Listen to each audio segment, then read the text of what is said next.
All right, the long interview. We're going to start our discussions today about the different qualitative research methods. A couple of students were talking about that the file that I put on Blackboard for you to read through stopped at page 11, I think, and then picked up again at page 29. And I was like, oh, that's not good. And then I got to thinking, wait a minute, I think I did that on purpose, because that gap in there was stuff that really, when I scanned it last year for last year's class, I didn't think it was that important. And then I kind of realized, maybe we ought to cover that. So we are going to cover it today. So you'll still get it. Okay? What is a long interview? Besides an interview that takes a long time. Sarah? In-depth-ish. In-depth-ish? Okay. Not a whole lot of ish to it. It's in-depth. Okay. It also helps the interviewer get into the mental mind of the see the mental image of the subject. Okay. Kind of connect to them on a mental level because of the longevity and because of the fact that it's more of a sitting one-on-one and actually interviewing them instead of like observing them and not being involved with them. It allows the subject to give a response that they're actually knowing about instead of just doing something that they're doing normally with the outside observation. Yeah, you're actually coordinating it so you can really talk to them about their experiences and why they do what they do or why they feel the way they feel or believe the way they believe without just sitting there watching it and trying to make those inferences. You're actually getting to talk to them. Okay. What else? It gets over, kind of going off what you were saying, it gets over the issue of lack of time or privacy because people are unwilling to sit with you, so it's not just observing them. Okay, you jumped ahead to my fourth or fifth point here. That's exactly right. It does take care of some of those problems we have in qualitative research. Okay, because you think about if you do an ethnographic study and you want to get to know about a culture, can you do that in 2 or 3, 4 hours? No, you're going to have to, can you do it in 2 or 3, 4 days? You're going to have to invest some time and really get into it and be there. Whether you're a participant observer, whether you're just a strictly observer, whether you're going native and you're all in, whatever, you're going to have to be there for a while. With an interview, it doesn't take that long. I was a subject for one of Adam Horn's interviews for his dissertation, and we were done in an hour, hour and a half. Okay. It also helps you deal with some of those privacy issues, because whenever you know somebody's observing you, do you act a little bit differently? Are you a little more cautious about what you say, what you do? But with an in-depth interview, with a long interview, you have a chance to develop some rapport. A little bit of small talk, you can share experiences, share relations, things like that, to build some confidence with that person. Okay. So it's an opportunity to get in the mind of the subject. It's an opportunity to see the world through another's eyes. It's also an opportunity to enrich quantitative research. Because in quantitative research, our main question is what? What is there? In qualitative research, we're trying to find out why or how. Why do Christians believe as they do as opposed to believing in Islam or Hinduism or Judaism? Why do professors teach at the collegiate level as opposed to high school or junior college? Why do individuals gravitate to the city as opposed to the suburbs or the rural areas? How can we improve the graduate experience for mass comm students at UCM? How can we improve relations between Democrats and Republicans in Congress? Probably can't. How can we recruit more healthcare providers? How can we do these sorts of things? So like that last one, for instance, how can we recruit more healthcare providers? What do we have? Well, we have this many doctors. We have this many nurses. We have this many physician's assistants in a particular area. Okay? And we have this many patients trying to see them, and this kind of a backlog, and this many, not failed visits, but misdiagnosed or what have you, because they're having to try and crank them out so quickly. So we know we have a problem. What do we have? Problem. How do we solve it? What can we do? How can we bring people in? Okay. So that's how you can take qualitative and enrich quantitative. Could you have done that qualitative study without the qualitative part? Or the what did I say? Could you do that qualitative study without the quantitative part in this instance? You could? You could. I mean, because you can always improve, right? I mean, have we ever perfected anything? Have we ever gotten it right off the bat? Think of Dyson, the vacuum cleaner people. Obviously, they can't get it right because they keep making a new one every year. Okay. But in this case, it helps to have that what, to know there is an issue, and then what is the problem, so you can figure out why. Let me know. That's what I was gonna say, you can discern that there's some sort of issue, problem, but I think the quantitative helps you narrow down exactly what it is that you can take. Right. Help you improve your questions for the qualitative. Exactly, right, okay. What the long interview is not, what is it not? It's not quantitative, so don't let anybody say that. It said sometimes it wasn't enough, like you had to use other methodologies of qualitative research Yeah. in conjunction with it. And we'll get into a little bit of that, Yeah. okay. It's not going to be able to give you a general answer for the general population. It's specific to that individual.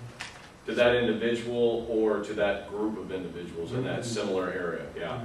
Okay, so it's as with any qualitative research. I'm It's sorry. not generalizable. And that's the knock against qualitative research, is you cannot generalize it. You can, just not to as large a population, okay, just not quite as well. I could do a qualitative study with you. I could do a qualitative study, do a focus group with this group. I have a pretty good chance of being able to generalize that to our graduate program here at UCM. But I couldn't generalize that to graduate programs across the country. Okay, if that makes sense, because there's 17 of you in this class. I think there are 60 in our program. That's fully a fourth of our program. Okay, so don't think you can't generalize. You just can't generalize as well. Okay, what it is not, it's not a chance to probe or interrogate subjects. You're not after just curiosity and just wanting to dig and probe, and because what happens if you're going with that approach? You're biased. You're biased. You obviously think there's something wrong, and so you're going to start digging into them and try and get these answers that you want to get. And if you're fully ethical and fully open, you recognize you have a bias, but you're willing to have your mind changed, that's one thing. Most people have a hard time doing that, that they go with a preconceived notion. The subject is also probably going to close themselves off, so like the advantages of the time scarcity and the privacy concerns will be null and void if you try to interrogate them or probe them. Yeah. So that's why it's ineffective. Okay. It's also not an opportunity to exploit individuals to advance your agenda.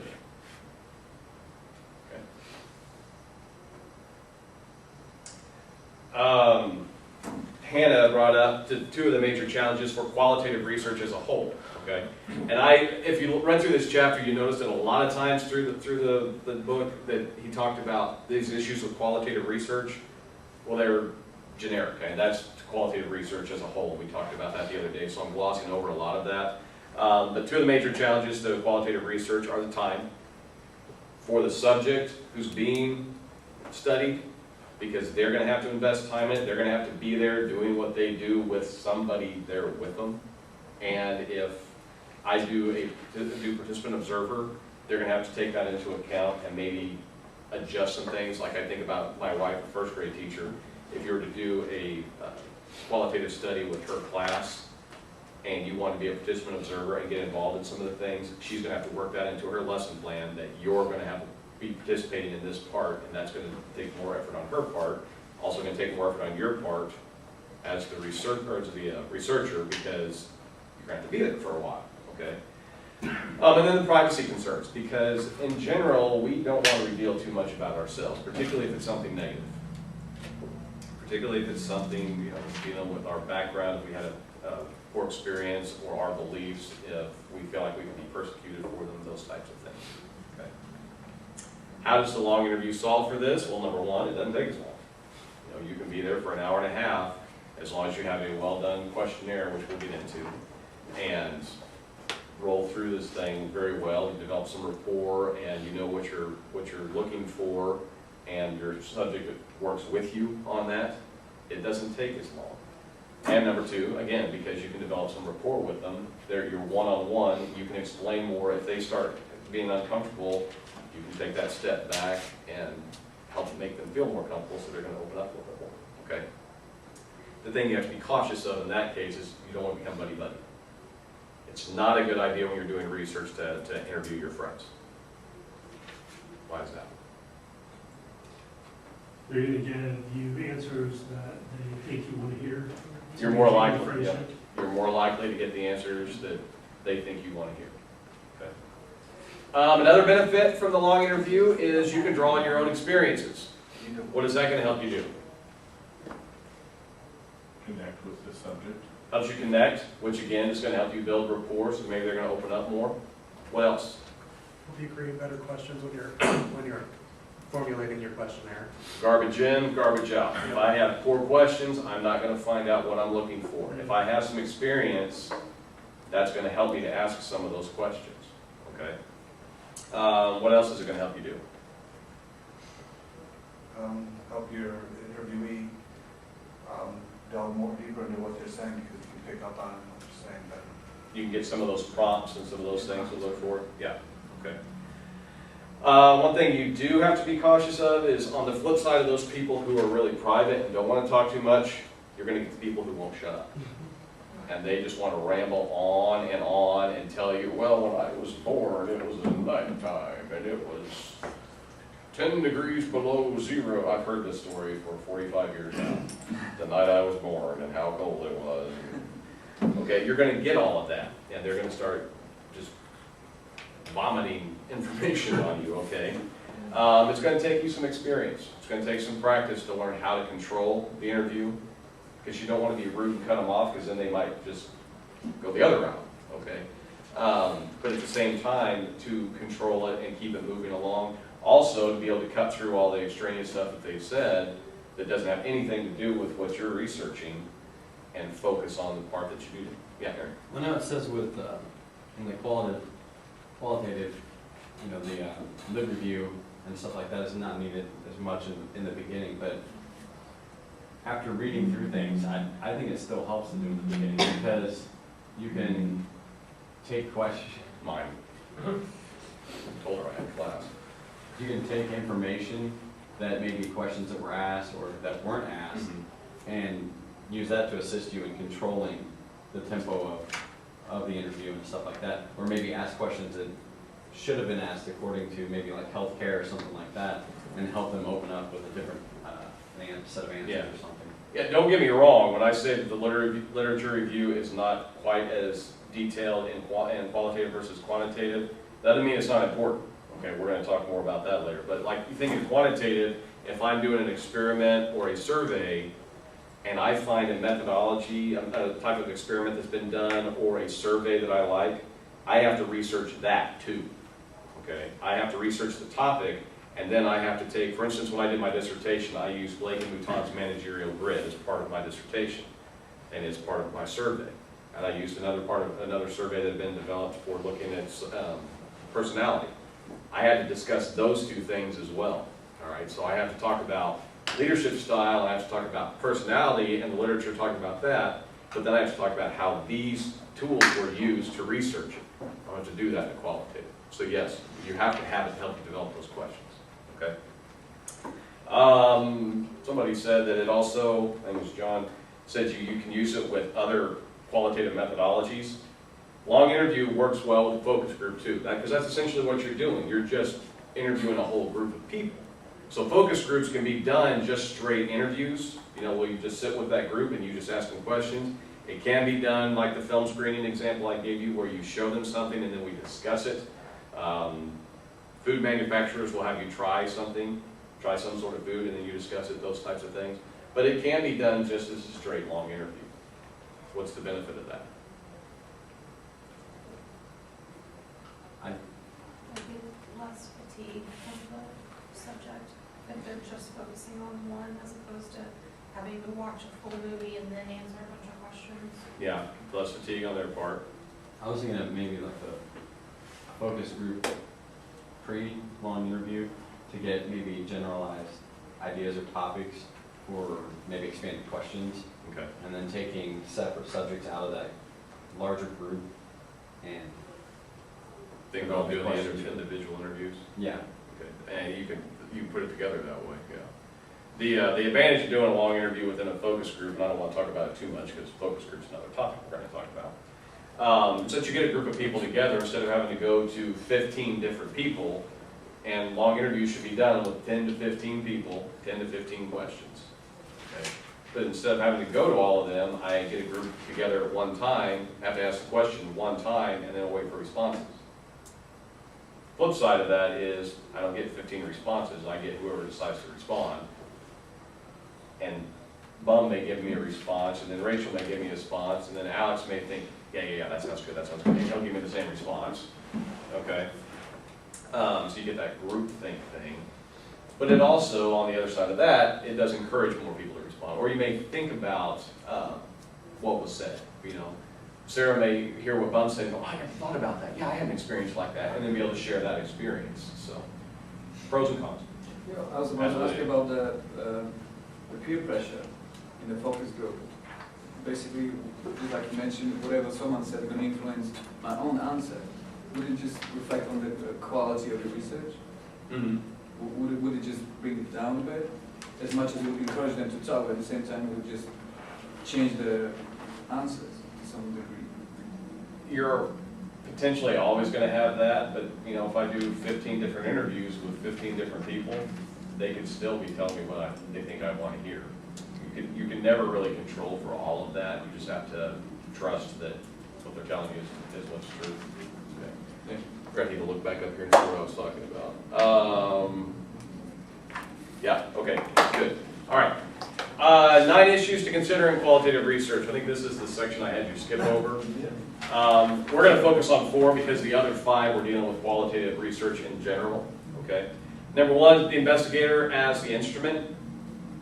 In the long interview, you're going to at least have some indirect contact, think of the focus group, but you're often going to have direct contact with your subject. The reason I say you're going to have indirect contact in a focus group is because what you'll learn when we talk about focus groups, you're setting up the protocol, you're setting up the questions, you're putting together the probes, but somebody else does the focus group. You step out of the room, somebody else will do it for you. Okay. Why is that? Let me hold off till we do focus. Basically, it's because you might be probed into thinking other things, and they might say something, as the group starts getting some group think, they might come up with something you hadn't thought of, and then make you deviate from what you wanted to do. Or you may influence. When we did our focus groups on campus, you know, went to a couple classrooms, we had one teacher who would not leave the room. Well, if we're talking about what did you like about the class or these classes, what didn't you like, they're not going to say what they didn't like because the professor's sitting there. So that's the kind of thing you have to watch out for. Okay. You get to use your imagination, your experiences, your own intellect to create the questionnaire and then to try and discern the information of what you hear. It does make it that much more critical that you are aware of your own biases and for you to be ethical. Why is that? If I'm doing in-depth interviews, I really have to be aware of my biases and I really have to focus on being ethical. Why is that? Because you can tailor the questions to get the answer that you want versus the answer that the participant may really have. Yeah. Think about the difference in these 2 questions.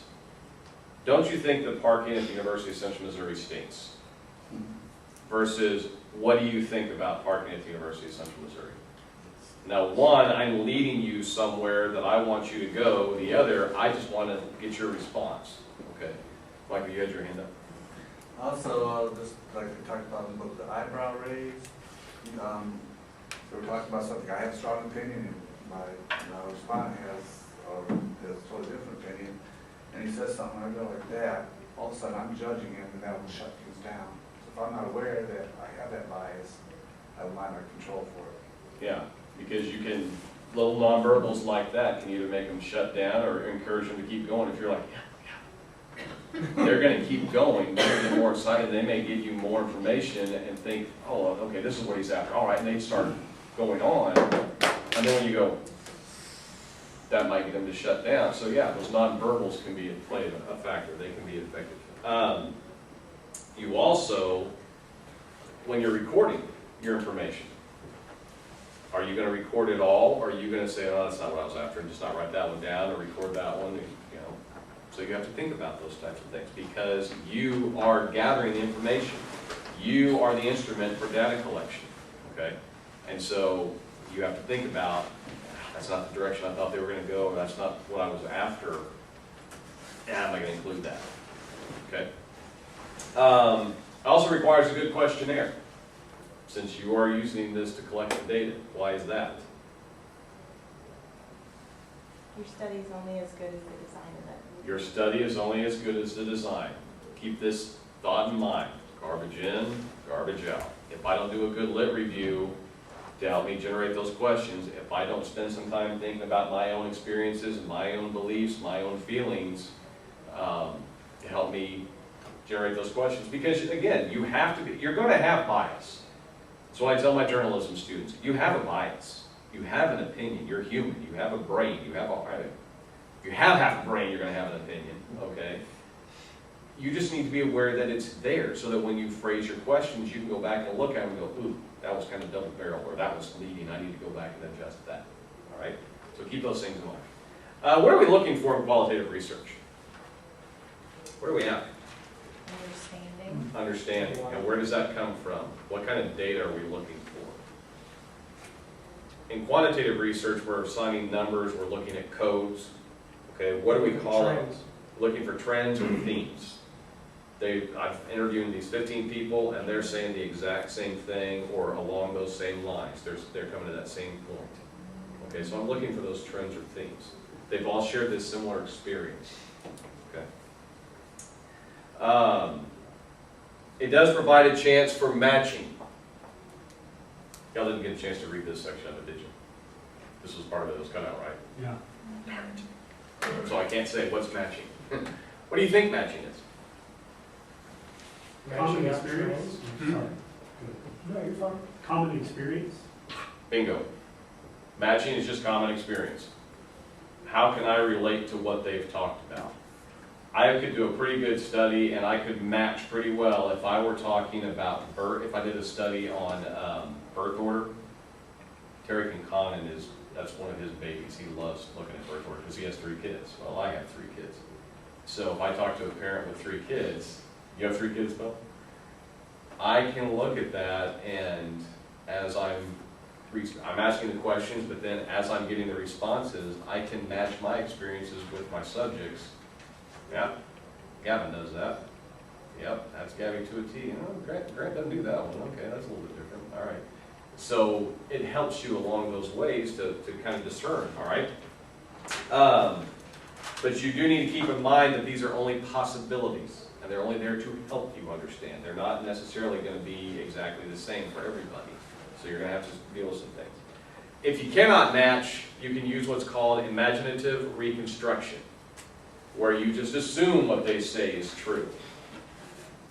When your writer said, my own most striking example of this technique came in the middle of an interview I conducted with a 75-year-old woman in the living room of her home. Now, obviously, I'm a 45-year-old man, not a 75-year-old woman. I can't relate to her.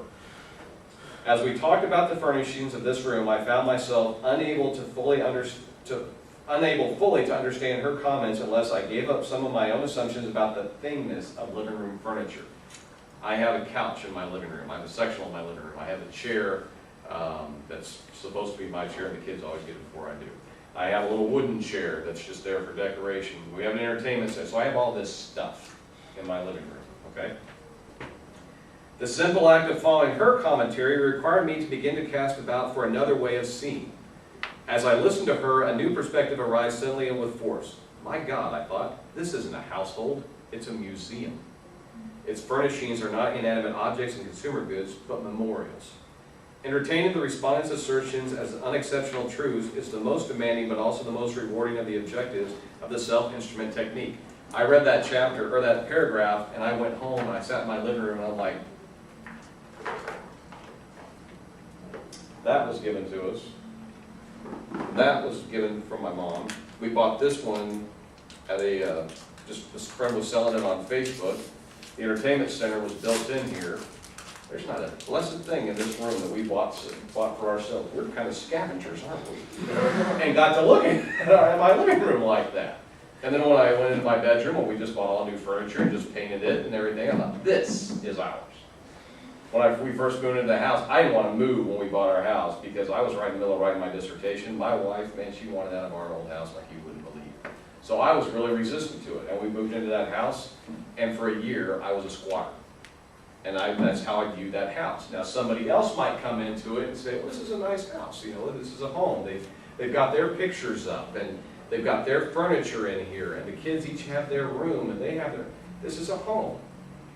It wasn't my home until I started putting some paint on the walls and doing some redecorating and doing some things like that. Then it became my home, okay? So unless you've ever been in my boat where you didn't want to move, but your spouse really wanted to move, and there was no dissuading her, you can't share that experience. So you're going to have to use some imaginative reconstruction, okay? Now, before you feel like I'm henpecked and my wife's just a control freak and, yeah. No, really. Julie Lewis, don't tell my wife I said that. No, it worked out very nicely. I actually picked the house. All right, also, the obtrusive versus unobtrusive balance. Okay, the obtrusive versus unobtrusive balance. You want responses and you may have to probe a little bit, but again, you're not there to interrogate. Don't speculate, don't put words in their mouth, don't engage in what we call active listening. What is active listening? Nodding? Kind of showing that you approve whatever someone said, just showing, giving an opinion? It is, that's not really what we're talking about here, but yeah.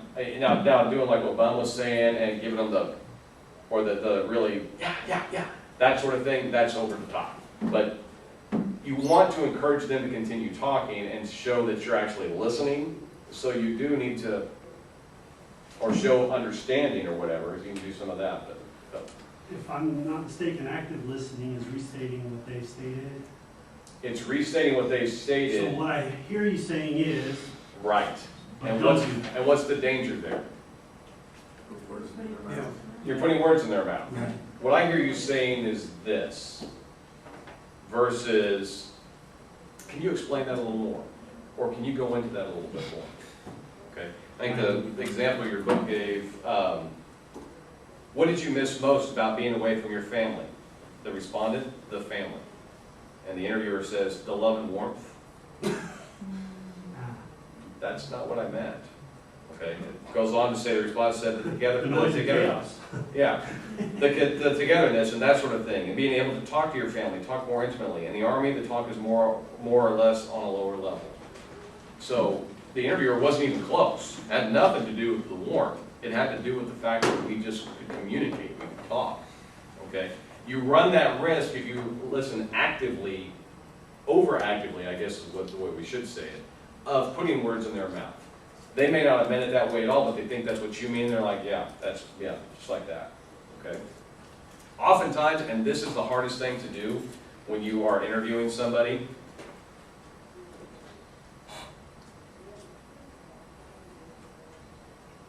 Awkward silence. awkward silence. But what you're doing is letting them know, I'm waiting to hear more. I want to hear more. Go on. Because you don't want to put the words in their mouth. I had this experience when I did a quantitative study that I used qualitative as well.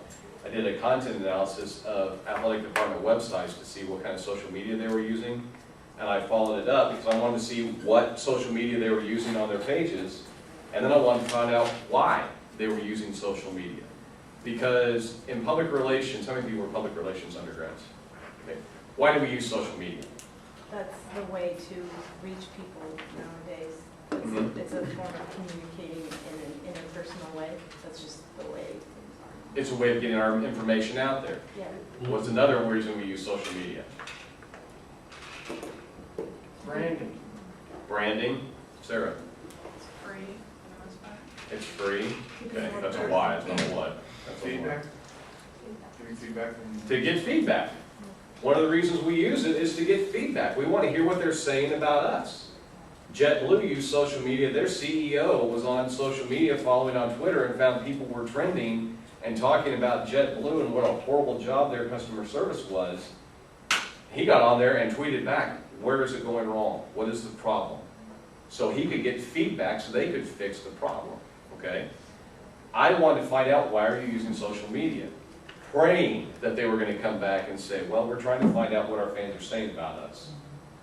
Not a one did. And so they would say how they used it, and I'd say, okay. Because everybody else is. Because everybody else is. Okay.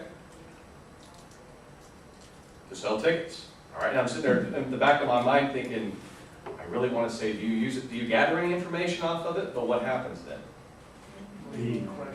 Oh, yeah, I guess we do use it up for that.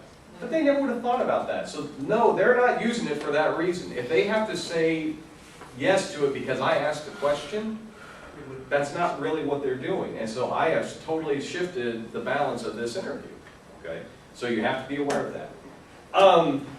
And remember we were just talking about the matching concept, how you can use your own experiences to relate. On the flip side of that, you have to create some distance. Why is that? Why do you need to create some distance? Because you don't want to get attached to either subject or person that you're interviewing. Yeah, a little bit. Aaron. Because you don't want it to be your answers. I mean, because you could say something and it could spark, you know, like you, if I'm interviewing you, you could say something, it sparked something in me, but then it could also create too much thought on my reflection of it, and then I miss something that you may say that completely changes the answer. Okay. And so if I'm getting too close to matching or relating to that experience, then I lose my thought on where I really am and why I'm doing what I'm doing. Okay, true. John and then I think it mentions a few things of distance, but like distance between you and the interviewees, like the people in the focus groups or things like that. Because like we talked about earlier, that can create severe bias in your question making and things of that nature. But I think distance from the actual study as well. Like, so you do have to you have to relate to your study to create good questions, but if you are too invested in it, sometimes you can't step back and see the flaws of your study. Is that I think they mentioned something about that, but primarily the one about distance between you and the interviewees, yeah, to eliminate as much bias as you can. right. You want to avoid that. Yeah. I was gonna say that if there's too much matching, the person that you're interviewing doesn't have an original thought, and they may shut down. If well, this isn't helping, because everything I say, you've already done, or, then there's no uniqueness on the individual's part. So On the subject's part? Yeah, on the subject's part. It Right. could cause an inadvertent shutdown of the question. Yeah. Okay, gentlemen. I have a question on that comment. Why, if you're doing the long interview correctly, the respondent shouldn't know anything about your situation. Is that correct? Because you shouldn't be sharing your information, so how would the respondent know when there's excessive matching happening? There's two schools of thought on that. One, yes, you don't reveal anything. Makes this awfully difficult. Okay, but you don't let them know what the study is. You don't know let them know what it's about. You don't let them know anything about your background. You're just there to ask them some questions. Okay, going to make it a little bit difficult to develop that rapport to get them to open up. That's what But they do in counseling. Like, the counselor doesn't share any personal information with the person that they're counseling, but they can still. But in counseling, you're trying to help that other person understand themselves, and it's almost kind of like the doctor-patient sort of thing. You're not healing them necessarily, but you're trying to help them get better, right? I guess. Yeah. Here, we're just trying to gain information to, okay, why does it work this way? So a little bit different dynamic there. You're not buying it? Not quite. Keep Well, going. it's Okay, we come there in the back Oh. here. If I could make an analogy, it seems I could compare this discussion with how a journalist should do an interview ethically for a story. The person being interviewed, for example, Jeff Huffman, when I did a story about. I'm calling you Phil. That's Hoffman. Well, I heard you say Phil, and I was like, oh no, I got some Jeff name. No, I. Philip Seymour. One syllable. Last week we did a story in Neil Skinner about how museums made two lists and two guides about being a top military-friendly school. And he knew going into the interview what my intention was. I'm a journalist, I am writing this for the Mule Skinner, and what you say will be published when it's on the record, when I'm in the interview. And so him knowing my intentions and what the topic is prepared him on such a short notice about, sorry about that, about what the interview was going to be about. And so knowing that, I felt that there was the distance because I'm not involved with the military, but I'm the journalist. So I'm there just to be observant and to get information for the story, and not about him, but about what the topic was. Right. But I had some rapport because we have class together and because we are both part of the UCU community. So, and he got to know a little bit about me because I explained, well, I'm managing editor. This is my involvement as the GA, so we're both in mass communication, et cetera. So that was how I got rapport, but yeah, sorry to use you as an example, but that's how I understand this particular discussion. It's almost like a journalist interview. It's all about your intention. And that's why I think it's different from counseling. Okay, and as you're saying this, I think To make a comparison and contrast. the matching is done internally. This doesn't mean that I go in and I interview somebody and I say, like what you're talking about. I don't go in and say, I'm a sports information director. I was a sports information director for 15 years. I used to use social media for these reasons all the time. I've been in your boat, and then you try and create distance. You don't go that route. This is just for me looking at it going, okay, well, as I'm putting it together, I did this for 15 years. I had to do a lot of environmental scanning. What do I want to find out? How they're doing it now? Because we didn't have social media when I was doing it. So how do they do it now? What are they getting into? And what does their day look like? Why do I think they would be using social media? What would be their reason? What do I think are going to be the ones they use the most? But then I create the distance by, I don't reveal everything that I said, that I think. And I have to go in there recognizing now, I can't go in there with my preconceived notions and expect they're going to answer it that way. Okay? I was thinking Jeff. of it, I was thinking of it like this, like at the beginning, before you actually enter into the interview question portion with the subject, you would say, so tell me a little bit about yourself, and then you say, well, I'm married and I have 3 children. Oh, I have 3 children. That's a matching rapport building, common ground kind of comment that doesn't affect the answers down the road, but it allows the subject to identify with you because you have shared experience in a totally unrelated area. But the thing you've got to be careful of when you do that is, oh, I have 3 kids. Oh, what are your kids like? Well, we're not here interviewing about my kids, we're here interviewing about your kids. So then I have to cut up that bar, because if I start sharing my experiences with my kids, That's where the distance comes in. then that's where the distance comes in, because then he or she is liable to say, you know, I hadn't thought about that, but yeah, my kids do that too. And now I have tainted my entire, because now I've become part of the interview.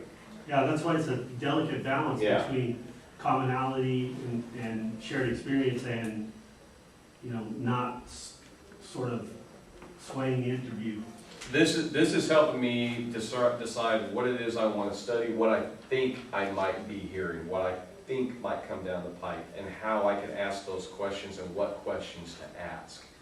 This sets me then apart, saying, okay, now, I can't assume that their experience is the same as mine. Sure. And he may be a single parent of 3 kids, or his spouse may be a stay-at-home spouse. And you don't even have to really say, I have 3 children either. You can have that in your observation model to draw a reference from, Yeah. or inference. I should Right. Break those up, make it clear. A little bit. Okay. I was gonna add on that for Rachel, like, because I've gone to multiple different, counselors and stuff like that, and it seems like they ask more of the questions that we're not supposed to ask in long interviews, because they're trying to help the other person get through their struggle. They don't care if they're making inferences. They don't care if they're, I guess, so what you were saying is you miss the warmth and the love. That would be a question a counselor would ask, because they're trying to see if you do have the warmth and the love in your family, and then you would respond with, no, I don't have that warmth and love, I have this. They're trying to pull those things out of you, so they would ask those questions that you're not supposed to ask in a long interview. Yeah. More Am I accurate. right? Yeah, counselors should be actively listening. Yeah, they should be trying actively to get you listening. to. So I think that's the main difference between counseling and the long interview. The long interview, you're trying to get the information from them in an unbiased way, whereas counseling, I feel like, is more biased. Counselors are gonna, they want to get you to, they want to probe deep Yeah, into the recesses of your want mind. to be unethical to a certain extent, in this way of thinking. Well, it's true. Versus a long interview. Yeah, you're Whereas right. what we're trying to do is, we don't want to go just surface level, Yeah. but we don't want to go really deep either, because if we go deep, they really have to dig their brains for, well, what does this person want to hear? What Yeah. else do they want to get? We want that top couple of layers, because that's really what they're thinking, that's really the why, okay? That makes sense? So when, real quick, when you're developing the interview questions and such, and you go through and you've got matching, you got distance and rapport, to me, I kind of look at distance and rapport and kind of grouping those together. And so you've got your interview questions you've laid out. You know what your subject or your matter is right here. So you've got this big circle over here. You're like, okay, this is what I'm hoping to find or in a generalized scope. Is it safe to say developing other questions under the distance and rapport sector of saying these may be questions or things that can be brought up that help keep the distance but build rapport? As far as saying, you know, as you were talking about, you both have 3 kids. So if the interview revolves around healthcare and maybe children or number or anything like that, you have different sets of questions or thoughts that are completely out of that realm, but still help build a little bit of rapport, but have nothing to do with With the study. the study. Yeah, you can do that. Yeah. Just so you have kind of like that safety net of saying, okay, we can do this.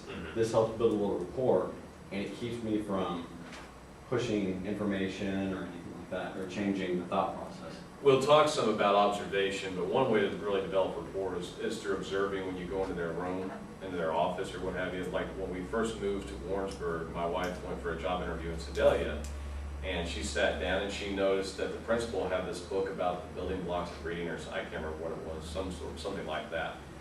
And the principal had to excuse herself for a moment when Heidi first sat down, and when she came back, Heidi said, I noticed that you teach the building blocks of reading. I do that where I'm teaching right now. And the principal, really? And so you observe things in their office. You come in my office, you're going to observe right away, Star Wars nerd. Okay? Has nothing to do with the study you're doing, but, oh, you're in the Star, which one do you like? What's your favorite? Which one do you, are you looking forward to the 3 that are coming out? You know, and so I get comfortable. I'm like, okay, this person's, you know, they're interested in me. And now let's talk about healthcare. Okay. Well, I really think Luke should have just stayed with the handoff, you know. Be quicker, let's wait. Okay, we've talked a lot about distance and its usefulness. Could you like narrow down a definition of what you mean by distance? By distance? Distance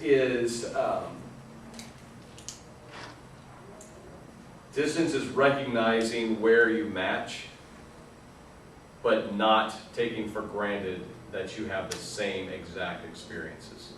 Okay? It's not taking things for granted. So by creating distance, you're recognizing you have similarities, but you're not the exact same person, and you need to step back so you don't take things for granted.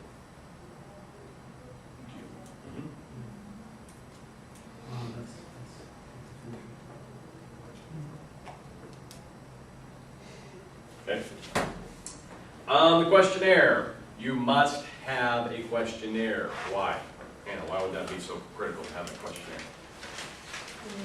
So you're not making stuff up out of thin air, and if you're asking multiple people, you don't have completely different answers, so you can't find general conclusions. Yeah, you need to ask the same questions of the same people in the same order. Okay. Because you're looking for themes, you're looking for trends. How are you going to do that if you don't ask them the same questions? Right? I have a question with that. Like, if you're building your questionnaire, and I might be thinking more as a quantitative, but when you're building your questionnaire, does the trends or the similar things that you are looking for are there? like, or the things that you're looking in your research, like, I don't, so, for instance, I don't know, if you're asking a question about, what is your opinion about the parking lot? And like, that is, you will find in your interviews that it's really small or whatever. So those things will be like the patterns you're looking for, like before, like, I don't know, I think I lost my train of thought, but like, how can I explain this? Like, when you're building your questionnaire, you have to set up the questions as with the things that you're looking for, or just opinions, or the similar things that you're trying to that you're trying to find, you know? If I'm doing a study on parking at the University of Central Missouri, and I want to do in-depth interviews with our students, Yeah. okay? I'm going to be asking them questions, of just generic questions. What do you think of the parking situation at the University of Central Missouri? If you had a complaint about the parking situation at UCM, what would it be? If you had a suggestion on how to improve it, what would it be? If you like the parking at UCM, what is it that you like about it? You know, those types of things, and I'm trying to find out if I've interviewed 15 people and all 15 say, I don't like anything about parking at the University of Central Missouri. That's my trend. I got 15 people who don't like it. If I say, what is one thing you would change, and I get 15 different answers, I don't have a trend. So you're trying to find out if there are trends, especially if it's a study where you're trying to fix something. If there are trends, what are they? If there aren't any trends, well, there's not a whole lot we can do about this, because I got 15 different people who think 15 different things. And if you want to do in that trend, you might just ask another question or another.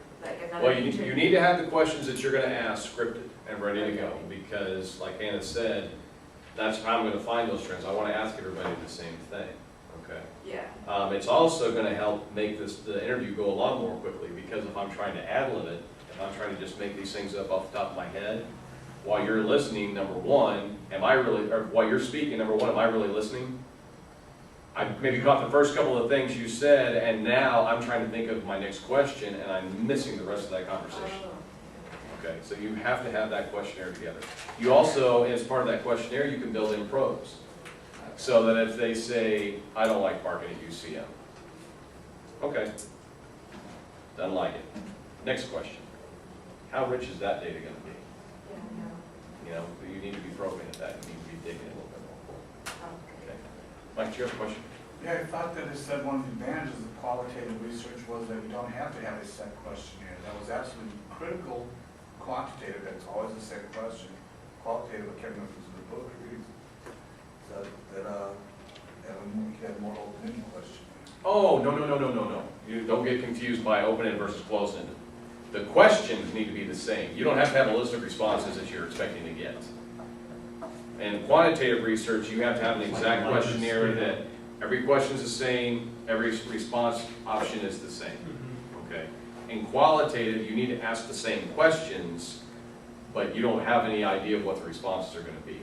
First initial questions, and subsequent questions will be probes of some kind, either they're done now. No, you still want the same questions.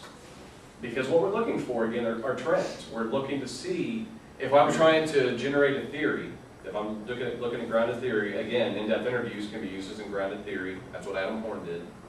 I need to be asking the same questions, because I can't base a theory off of different responses to different things. And I can't get similar responses if I ask a bunch of different questions. Okay? But say you're interviewing two different people and one's a talker and you don't have to do those probing questions. So, but in the other one, if they're giving you more closed off, then you need to have those probing questions built in to still, within asking that same question and generating the answer that you're looking for. Ask Alex. He used to host Sports Page. He would ask Coach Sabota after a loss, where did your team struggle? We should have played well. I got 30 minutes to fill up here, Coach, let's go. You ask Flip Piontek, our head volleyball coach, where did your team struggle? And 30 minutes later, you're like, okay, I have 5 more questions. And we're done. Yes. You know, so that's what you have to be thinking about. That's why you go ahead and you have a structured questionnaire, because the worst time to be thinking about how do I probe, how do I get more into this, is during the interview and trying to go there. Now again, with doing this, now this may be what you're thinking about, Don. I'm gonna have 10 questions listed. If they go off on a tangent in a totally different area that still seems to relate to what I'm talking about, and this comes from the experience, it's okay to ask them another question in that, okay? But then you're still gonna have to get them back to get the rest of your questions. So you're developing your instrument and you have 10 questions, say, so in my mind, I'm trying to figure this out. So you have your primary question and then off, like sub-questions or under a heading probing questions, you can list those, use them or not, depending on the subject. Right. Okay. If they, I mean, you may have a secondary question, like I may be doing this study with you all about, what is your favorite thing about, well, one of my questions may be, what is your favorite thing about being a graduate student in the Department of Communication at UCM? And I may have probes about, well, tell me about that professor, or tell me about your classes, or So you're trying to anticipate what the answers might be, yeah, and then build the probes to gather additional. why don't you want to take comps? That's what we hear from a lot of our grad students. Well, if I could come here and not take comps, why is that a good thing? You know, that sort of stuff. That they may answer, they may end the process to that say, well, one of the things I love about it is I don't have to take comps. I think comps are a waste of time. I don't have to deal with that. I've already tested on all that materials. I went through the classes, so what's the point? Versus somebody who says, I didn't have to take comps. Okay, well, why was that an issue? Why was that a selling point? Because I'm lazy. That sort of thing, okay? Just about done. The investigator-respondent relationship is also something you need to consider, and you need to consider it from both perspectives. As the researcher, okay, as the investigator, how can I get rid of any suspicion you may have? But also, if I'm doing an interview with Savannah, does that make her my subject? Or is she my co-investigator? Is she my co-researcher? Because she's providing that detailed, valuable information for my study. And so you need to think about what is each of your roles. Okay. Why would that be important?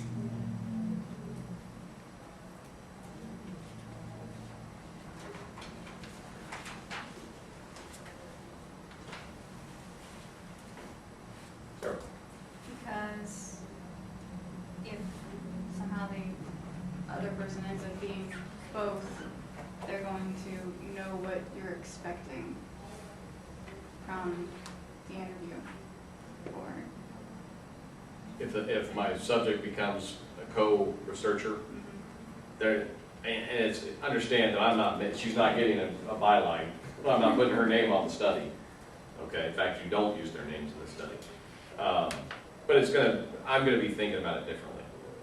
Okay, I think of my kids as my kids, but I also think of them as my friends. And I believe in servant leadership, and I'm there to serve them by leading. All right, versus they're my kids and they do what I say. And it's not in the story. They don't, but, okay. An unequal friendship. Hmm? An unequal friendship. Yeah, that sort of thing. Okay?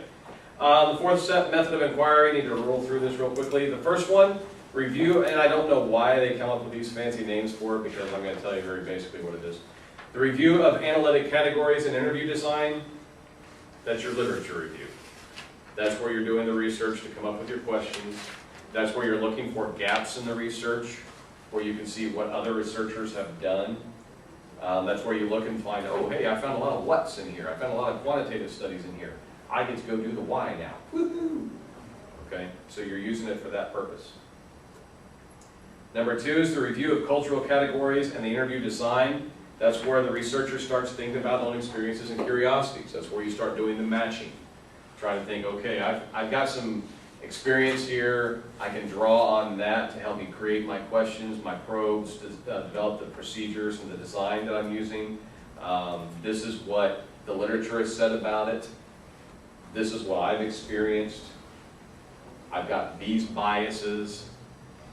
This is how I need to attack it so I can go get the information for this study. What was that one you just said, review of culture? That's the review of cultural categories and the interview design.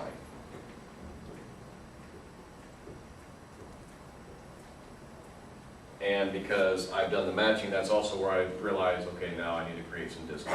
This is where I need to avoid stepping on toes. Okay?